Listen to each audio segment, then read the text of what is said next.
which is an organization that works directly with LGBTIQ refugees. And in that organization, I was running one of the programs that we had, which is called Inclusion Program, and which was basically focusing on building capacity and supporting grassroots organizations that are supporting LGBTIQ migrants.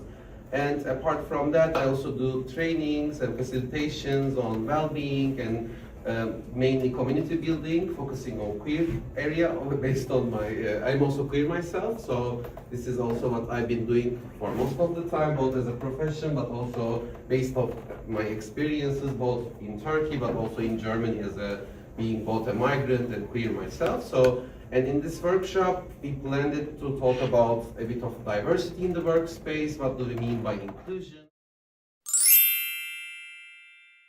Student consultation, so we want to know, like, sometimes like Probably that we can talk and learn about organizations in different topics. And you can also be other food, by the way, because I'm a sweet tooth, I just put this on. yeah.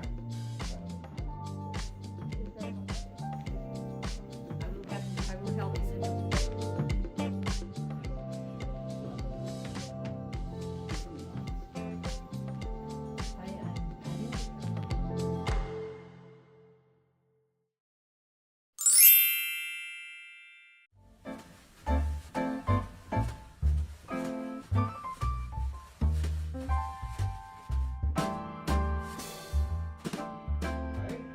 Or maybe even before that it was just GP. It's not always about, maybe in the media you know more about the physical situation. Exactly. Exactly. It's a lot more common than we have queer. Maybe you heard this a lot as well. So queer terminology, that's because all these identities, as I said, they change within LGBTIQ movements. People, for example, know pride marches as gay pride, but it's not just gay pride, for example. So the person not only suffers because of the gender discrimination, but it's also combined with his race from where she created by the systems itself. So it's not about discrimination I face is coming from my queerness, not from being a migrant, but in the same country I'm kind of experiencing both. And I'm sure it's very different, for example, as a black woman it's different, or as someone representing another community, like an indigenous community.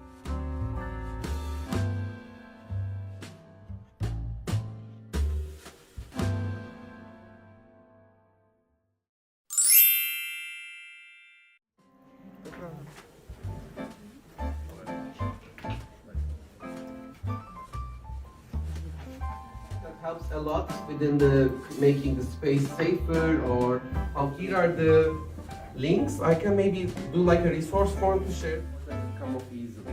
I feel like for me, for example, links sometimes. If you grew up in a great activist, and so yeah, maybe People to discriminate them. He says something. In Europe, in Asia, in Africa. Place because we have very different experiences, of course. We have very different experiences. Things are safe, like the stickers, the posters.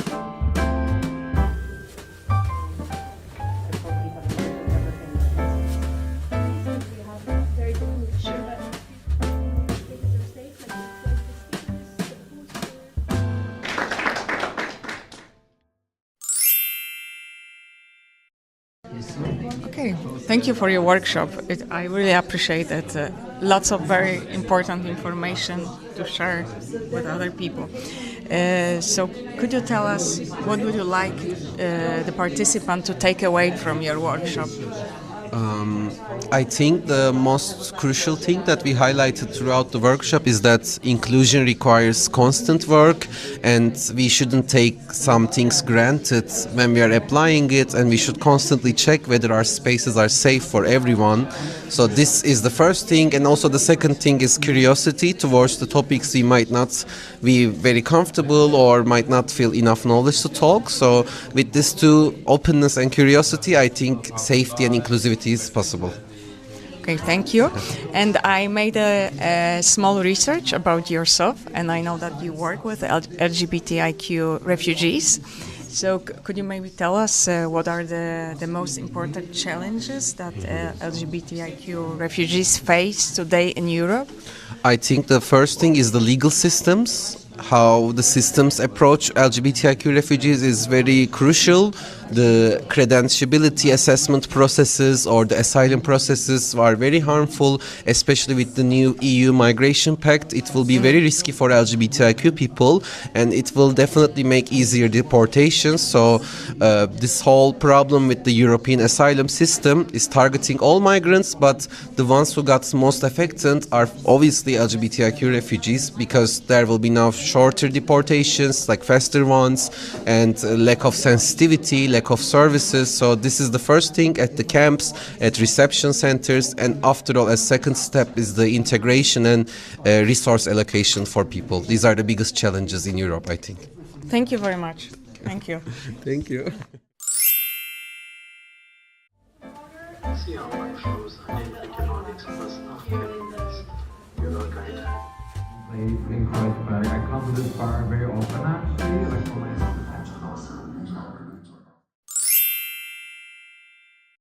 architecture and the parks there, so I really wanted to from the start really make clear, okay, this person is more detailed about how people talk about this kind of light, which is good, but then sometimes It was just flirting, and it was dark.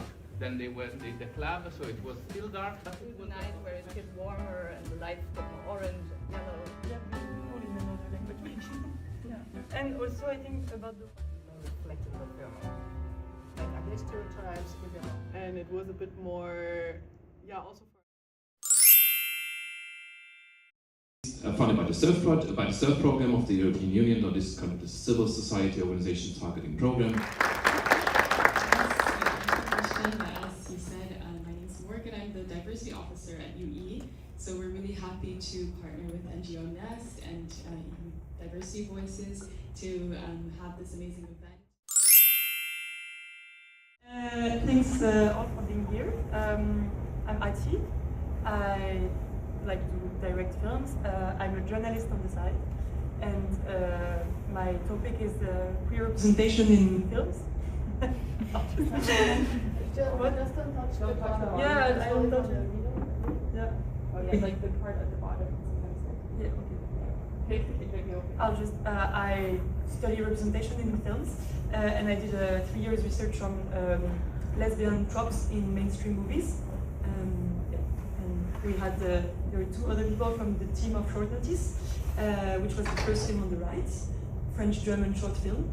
And yeah, what can I say more? Your background. I will start with saying that Oli uses they, them pronouns and is a queer activist in Berlin defending the rights of LGBTQ plus refugees and asylum seekers. So Oli is a project manager at ORAM, which is an organization of refuge, asylum and migration. Oli, would you like to? Yeah, can I have the mic? Yes. Thank you. Okay, I hope it doesn't squeak. Yeah, hi everybody. Thanks. Nice to see you all here. Yeah, my name is Oli, and yeah, thanks Sage for the little introduction. So I work at ORAM as a project manager, and at ORAM we support LGBTIQ refugees and asylum seekers. So we're working directly with the community to make sure that their basic human rights are respected, and to also empower them to live more dignified lives.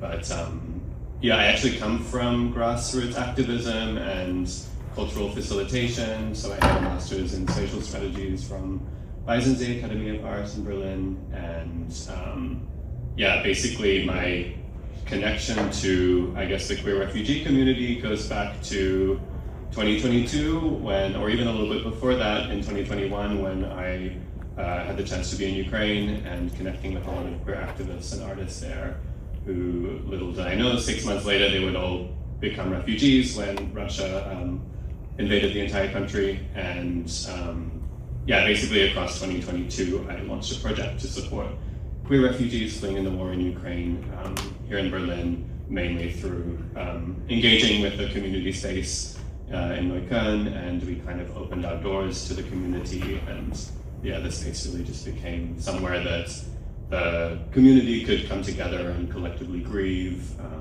to process the trauma of the war. And yeah, we did a lot of different kind of cultural programming, which I'm sure I will talk a little bit more about as the panel develops. So yeah, thanks for having me. I'm sure you already did. Okay. I was like, I had some time.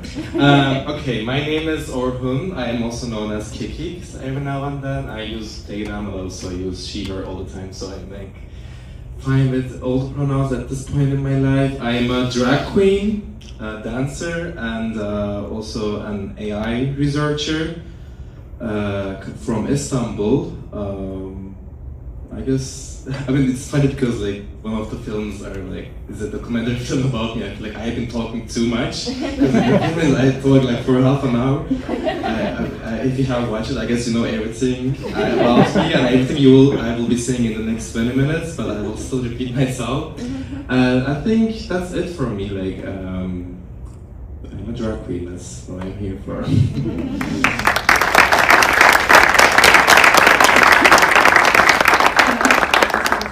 To all three for being here today and for allowing us to start this discourse on such an important topic. And to start, I'd like to just ground the beginning of the conversation in lived experience and representation, and how these things actually play out and show up on a personal day-to-day basis. So to hit our first opening, I'd like to ask either one of you, you're welcome to hop in whenever you'd like. How does a particular film that you've been a part of, or any of the films that are showing, how do they reflect or differ from your own lived experiences or observations?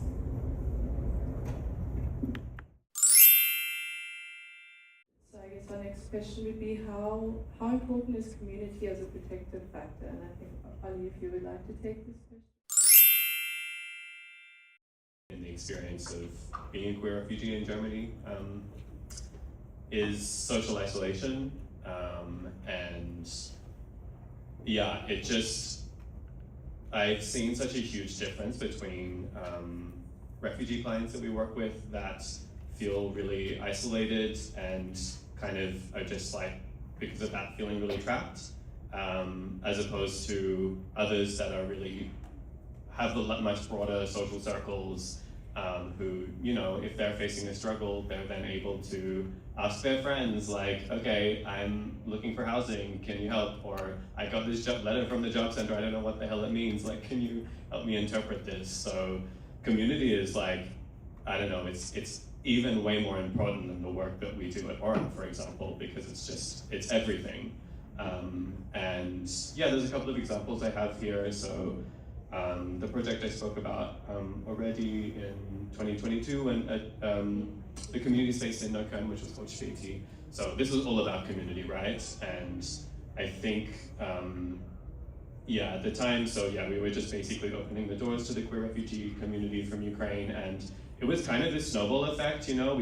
In the very beginning, I worked directly with some queer Ukrainian artists and activists to put on an exhibition, and it kind of attracted a crowd, and then from there, you could feel this really like tangible need from the community, from this very specific like queer, like it was also very young queer Ukrainian refugees that needed a space to come together because they didn't really feel welcome in, you know, the massive protests that were going on because of their queer identity, and also didn't feel like they could find like a space to come together within queer spaces in Berlin. So we basically collectively created that, and I think it was also like a very cathartic process for the community just to have somewhere that they could feel like it was home, and yeah, that was a really beautiful process.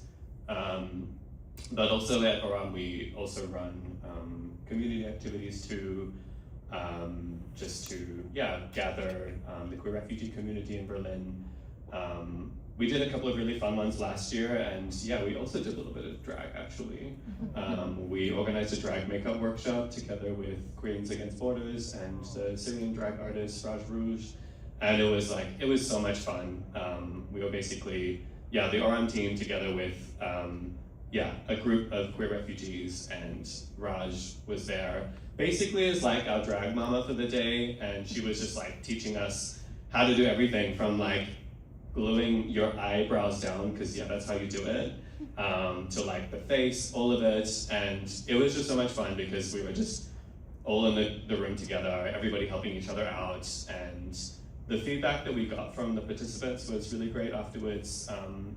The one common point that we heard from people was that, there's just like, for queer refugees in Berlin, there's just so many everyday struggles that you're facing and so many structural issues that you're facing.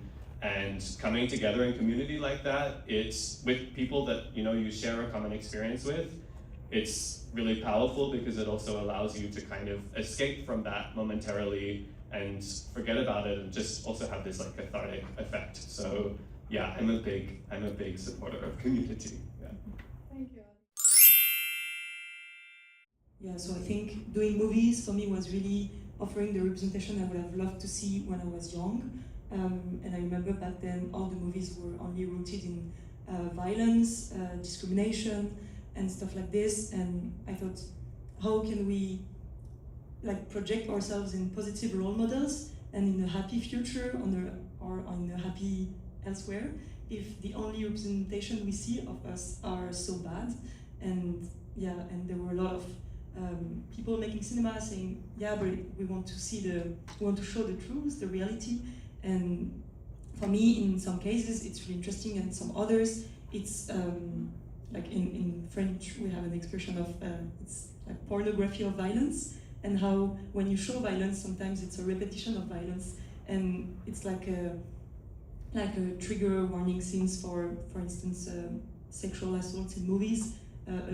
For a lot of people, it's really horrible to watch, and I think as for queer violence, for a lot of queer spectators, it's really hard to watch this violence repeat itself, and to also be in a position where you're in alert and you're like, okay, two people are kissing, when are they going to be attacked?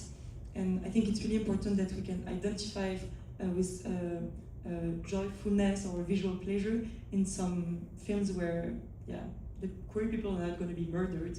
So I think for me, like differently to my everyday life, fiction especially, allow that we can imagine other futures, not necessarily utopian futures, but something that is halfway between where we are today and where we want to be soon. And I think it's with this positive representation that we can also move forward. And I also saw very lately this concept of punk joy, where it can be very punk and political to show happy and light stories, and especially in the world today, it can be really interesting to have that too in parallel. Yeah, it's really important to as well show the positive aspects of the community too. Because it's an interesting topic I think a lot about, and especially like of course it is very linked to drag as well for me. It's a very philosophical question. I think philosophically, drag as an art form is a lot about claiming attention on yourself. It's sort of an attention performance. You do everything to get the attention, big wigs, big makeup, big personality. It's about like wanting to be seen, I feel like philosophically. And like since I have started drag, there has been different things I wanted to be seen for. Looking back, in the beginning it was a lot about showing how much of a great performer I am, how that I'm a great dancer. I wanted that like artistic validation. I wanted to be seen as a good performer. But like slowly it became something about like wanting to be seen in my gender journeys, to be seen exploring gender fluidity or playing with gender. And then slowly it became very interwoven with my migrant identity, drag. It became sort of a protest against the racism I had been experiencing in this country. So like I really wanted to be seen reclaiming the stereotypes that were assigned to me. And I think like later, and as the status quo, I became more interested like doing drag for the community and like being seen in my community. And I sort of like, looking back, I feel like drag has been a way for me to process things I wanted to be seen for. But like, I asked actually myself this question in my personal life, like, what does it mean for me to be seen? Of course, I think it's something very political, visibility, and I became very fast aware that like my mere existence as a Turkish migrant, a Turkish drag queen, my mere existence is like very political, but like I asked myself, did I want to be political when I started drag? I think I just wanted to have fun. And like I wanted to go on stage, but like very fast I became aware that what I consider fun is like very political. Like people kept telling me, oh, you're so political, that's amazing what you're doing. And I became this resistance figure, which I loved, and I loved this aspect of drag. But I will come back to what I said in the beginning about vulnerability, because being seen also makes you very vulnerable. This is something I think about, like, with whom do I want to share this vulnerability? It takes up so much energy. I mean, like going back to the example of me coming here, I was so happy like to be in this university while nobody was expecting to see a drag queen. Of course, I was also fearing like, it's not a queer, no offense, but like it's not necessarily a queer space. And of course I arrived, people were looking at me. Some of them were amazed, some of them were like very skeptical. I think those encounters are really important, but those encounters also drains like one's energy. I don't know, I mean the things I have experienced as a drag queen, like people touch you, people don't respect you, so many things happen. And yeah, with whom do I want to, like the question became more about not how much I am seen, but more about like who sees me exactly. I think I was very interested to be seen as much as possible at some point, but now I'm like, who exactly sees me? So for example, like one consequence of these thoughts are like I perform more in queer migrant events, but at the same time, like I find these encounters where it's not like pleasant to be visible, also very important, so it's a dilemma. So yeah, that's my take on. Thank you also for your perspective, and thank you for the share. Sorry, that was a long ride. No, it's okay, you don't have to apologize. If either one of you don't want to answer, we can move on to the next section. Perfect, thank you. It exists, so that's good, it exists. But policy that is going to reform things, but implementation is really I'm going to start just by saying.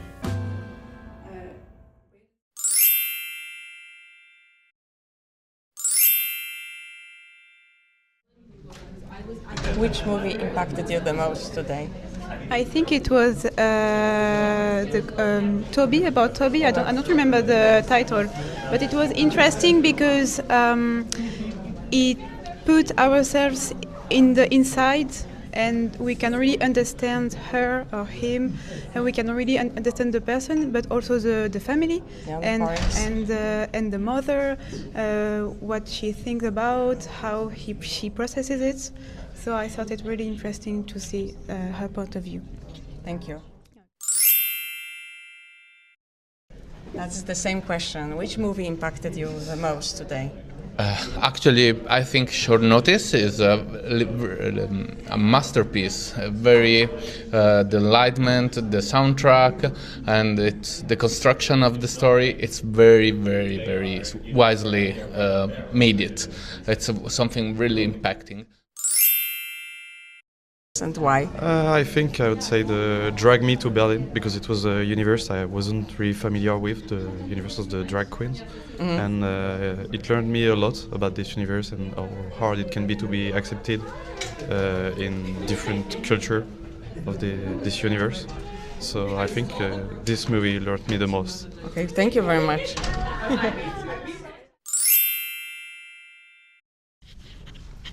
Okay, first of all, thank you for this event and congratulations. It was really great. I think we enjoyed a lot and we have learned a lot. So if you can sum up in few words the event, are you satisfied? And what do you think are the main takeaways that people can take with them? Well, first of all, thank you very much. I'm very happy to hear that it all worked out, and we had over the 2 days an interesting enough program, and also some, so for everyone, hopefully, was something in it for really to take away. I think one key aspect of these events yesterday with the workshop, today the films, and now the panel, that this gave, so to say, I'm also not from the community, so it was about, listening to stories from the community, watching films that tell stories that have been created by members from the community, not the least based on their also very different experiences.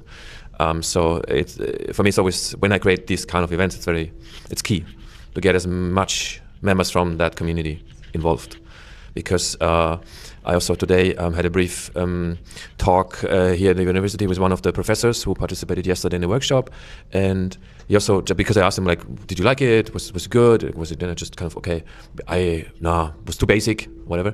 And I think he was saying,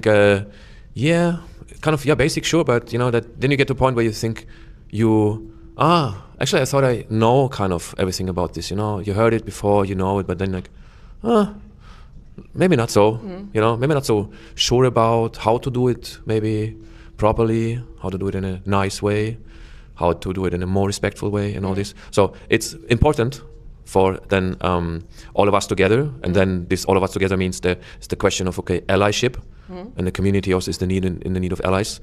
How can we really make a connection one to another? Because I want to listen to your story, I want to hear about your experience, and then you can help me a little bit to know more about your life, and then it's kind of a certain give and go and give or give and back, in both ways. And I think that yesterday, today, those people that we just invited to join from the community to contribute something, they were also I think they are happy. They felt respectfully treated and just a part of it, and to have this feeling, and I think that's okay too. I am happy, and I think that's what I was going for. So I'm happy it worked out. I think it was a lot of very new information for a lot of us. So, and also the movies were really moving. So it's also great to hear. Yes, really one as the others. Yeah, definitely great films. Of course, we could have continued the discussion longer and longer. Just so many questions just come up, through this talk. But it's a small event. It's just kind of not so small. And for some, not so small, but maybe I think there was also kind of from the beginning, let's be just kind of clear a bit about the objectives. That in some parts it's maybe also for some of our audience guests, whether from the university or outside, it's getting deeper into that kind of conversation, to gain more knowledge about it, to hear more stories, and then kind of feeling in the end somehow closer to their topics, challenges, lives, and you feel like, I kind of get there. I'm with you now. Good. Then we have it. Thanks. Thank you very much.